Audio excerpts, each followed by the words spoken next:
The Picture Musicale tours.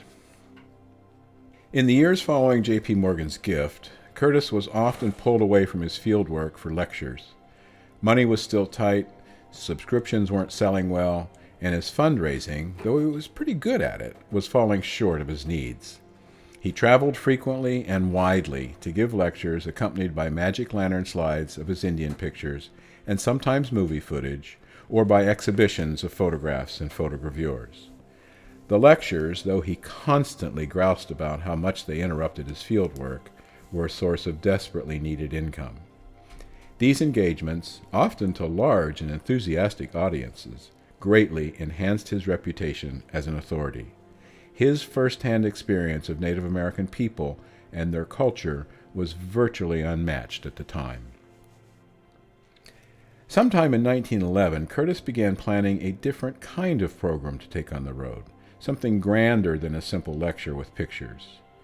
From the beginning, he had been making field recordings of Native songs and ceremonies on wax cylinders, the CDs of that era. Now the contents of those recordings could be transcribed by musicians so that scores for the music would be published in the North American Indian. One of the musicians he had first hired for transcription was Edgar Fisher, but by Volume 6, Curtis brought on the respected composer and conductor Henry Franklin Belknap Gilbert, based in Cambridge, Massachusetts, whose popular 1902 Prairie Song Curtis knew and liked. Why not create a picture and musical event with Gilbert's help? In a July 26, 1911 letter to Gilbert, Curtis asked him to write 26 numbers for a new program by the end of September, with a tour to begin in October. He was also to arrange the music for orchestra and hire, direct, and conduct the orchestra during the tour. 26 pieces of new music and an orchestra to hire and rehearse in 2 months. It couldn't have been easy work. Curtis supplied Gilbert with 8 phonographic records of recorded native music he intended Gilbert to adapt, as well as movie footage, slide sequences, scripts, and extensive, and apparently ever-changing, notes such as, "The dancing here is not motion picture dancing, and if you wanted to get the thought of dancing in your music, it would be only to suggest it."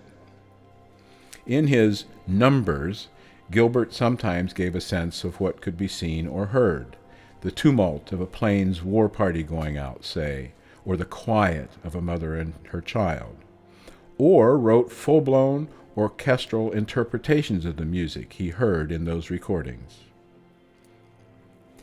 Edward S. Curtis and his Picture Musicale, The Story of a Vanishing Race, opened in Boston in late 1911 and traveled through 1912 to major cities in New England, then to New York, Newark, and Baltimore, several southern cities, and concluded in Washington, D.C. Although the press was generally ecstatic, Curtis had essentially invented a new form of live educational entertainment, and while the audiences were often but not always large, the tour was a financial disaster. A second tour in 1912-1913 fared worse. As in all aspects of his life, Curtis's vision and aspiration were large, but sometimes luck was against him.